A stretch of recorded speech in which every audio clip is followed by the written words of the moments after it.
Hello and welcome to Sanibel, Florida. In the next few minutes, we're going to tour this island paradise. You'll learn a few facts about its population, its attractions, and even look back at its history. We'll also pay a visit to Captiva Island, which is connected to Sanibel Island by a short bridge. But to begin with, we're heading many miles in one direction, straight up. Sanibel and Captiva are barrier islands located off the Lee Island coast. Sanibel is the larger of the two islands. It measures 33 square miles in size and has a year-round population of less than 7,000. Captiva, located off Sanibel's northern tip, measures 10.5 square miles in size and has a full-time population of around 400. Historians believe Sanibel and Captiva were formed as one island about 6,000 years ago. The first known residents were the native Collusive Indians. In fact, their shell mounds are still visible today.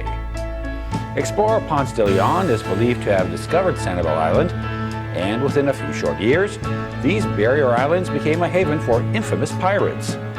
It wasn't until after the Civil War that even more pioneering families decided to settle on these islands permanently. Just down this boardwalk is Sanibel's tallest structure, and one of the oldest.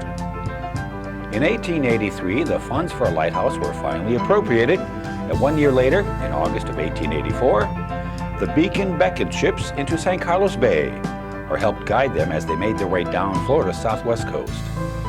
Today, the 98-foot tall lighthouse still stands proudly, along with several keepers' houses from the same era. For visitors unfamiliar with the lighthouse's story, there is an historic marker in front of it. And by the way, the Sanibel Lighthouse was placed on the National Register of Historic Places in 1974. The Sanibel Lighthouse is actually part of Lighthouse Beach Park, a 32-acre wildlife refuge. During the tourist season, thousands walk the shoreline on a weekly basis or lay down a blanket in the sand to simply enjoy the view. Although it's great to look out into the water, you shouldn't forget to look up. Mother Nature often provides picture-perfect opportunities, and you just might catch a bird of prey feeding her young ones as they maneuver around the nest. Just a short walk from the lighthouse, you'll discover a fishing pier. It extends out into St. Carlos Bay, providing anglers the ideal location to catch tasty and tropical Florida favorites. Here at Lighthouse Beach Park, the Sanibel Lighthouse is a great place to learn about the island's early history.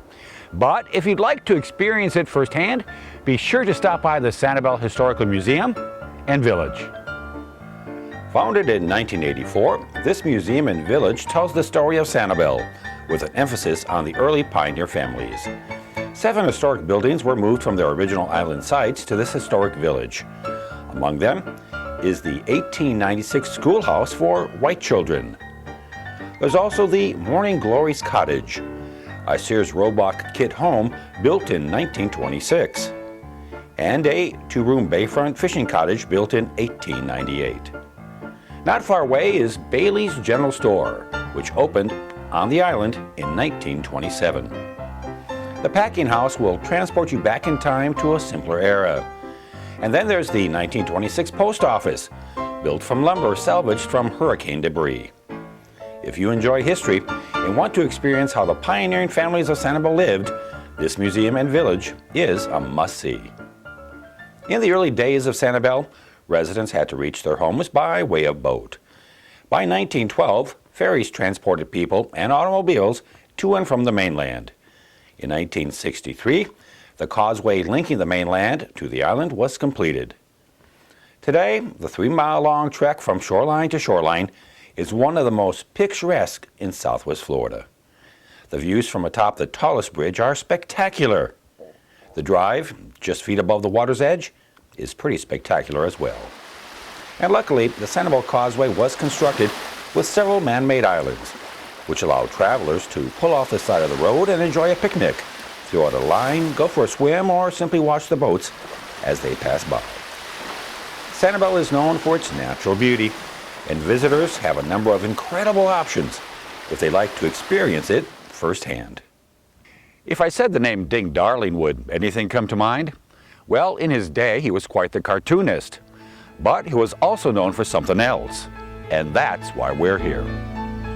In addition to being a talented artist, J.N. Ding Darling was a conservationist, and that's why Sanibel's largest attraction is named for him, the J.N. Ding Darling National Wildlife Refuge. You might want to begin your journey at the Free Visitor Education Center, located just off Sanibel Captiva Road. Here you can learn about the refuge and perhaps purchase a tram ticket for a guided tour. But most visitors, after paying an entry fee, prefer to travel the 4-mile route in their own vehicle or on a bike. No need to rush. There's something to see around every corner of this 5,200-acre treasure, part of the largest undeveloped mangrove ecosystem in the United States. The J.N. Ding Darling National Wildlife Refuge is world famous for its spectacular scenery and bird populations. In fact, according to one of the printed handouts, 272 different species of birds have been discovered here, especially during the winter months. And don't forget about the fish. There are more than 100 species here. To spot them, all you have to do is look down. From the moment it opens to the minute it closes for the day, you'll find photographers waiting for the perfect shot. And crowds of people gather tightly as they observe the wildlife from just a short distance away.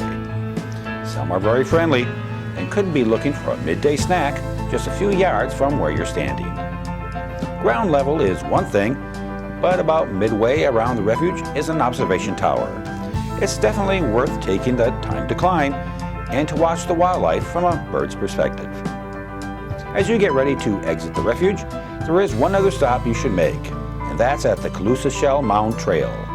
This boardwalk, only 4/10 of a mile long, provides a peek into the ancient history of Sanibel Island and the life of the Collusive Indians who once populated this barrier island. The Collusive ate a lot of shellfish and discarded the shells into one large pile. Today, the shell mound is covered with dense tropical vegetation and hidden from the sky by a towering mangrove forest. But it's definitely worth taking time from the present to experience a piece of the natives' past. The Collusive appear as if they ate pretty well, but their mounds are not the only place you'll find shells.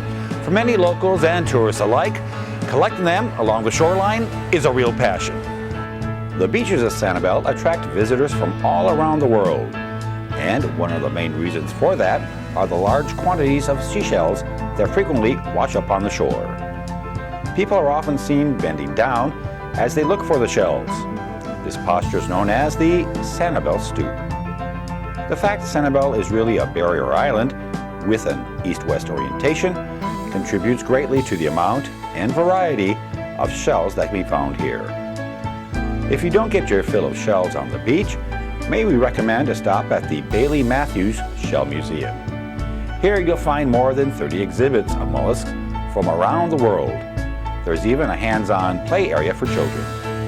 This non-profit museum opened in 1995 thanks to the help of actor Raymond Burr, who served as campaign chairman. Shells definitely can be found all around Sanibel, including Bowman's Beach, which has a shell information kiosk. This 50-acre park is a great place to hang out, catch a few rays, or go for a refreshing dip. Barbecue grills, picnic areas, a playground, and a fitness trail can all be found here. Although it's great to lay it on the beach and relax, one does get hungry on occasion. And boy, does Sanibel have fantastic restaurants. The hardest part of your day may be deciding where to go. As for the business community on Sanibel, well, you won't find any large box stores here. In fact, you won't even find a major shopping center. What you will find are quaint shopping plazas lined along Periwinkle Way. In some ways, shopping on Sanibel is as relaxing as going to the beach. And speaking of the beach, let's travel over the Blind Pass Bridge, located at Sanibel's northern tip, and visit the island of Captiva. To the immediate left is Turner Beach. Although it has limited parking, it is hailed as a great place for sunsets and romantics. Looking back toward the south end of the bridge is Blind Pass Beach Park. It's billed as the area's best kept secret, a rare jewel, perfect for casual outings, fishing, and picnics. As peaceful as these beaches appear, this area does have a not-so-peaceful past. If you'll recall at the beginning of our tour, I mentioned that this island was a haven for pirates. But it was also a place where one pirate kept his female prisoners as they were held for ransom, and thus the name Captiva Island. Today, the only thing that will be held captive here is your heart. Perhaps nowhere is that more true than on the island's north end. That's where you'll find the South Seas Island Resort, one of the area's largest vacation destinations. As you travel from Sanibel Island to Captiva Island and back, you'll notice something very refreshing. There isn't a single traffic light along the route. Not one. It's indicative of the charm of these two islands. And even though traveling by car is the quickest way to get around, many locals and tourists prefer to hop on a bike and pedal their way from destination to destination. And who can blame them? These islands have some 25 miles of well-marked bike paths. Besides, scenery this spectacular should be enjoyed at a slower, more appreciative pace. The barrier islands of Sanibel and Captiva. They were first enjoyed by the Collusive Indians and today by hundreds of thousands of vacationers a year. And although these islands have all the modern conveniences, it's good to know the majority of land has been preserved in its natural state for the wildlife to call home and for us to enjoy from a distance. Thanks for watching, and we hope to see you on Sanibel Island and Captiva Island in the near future. Take care.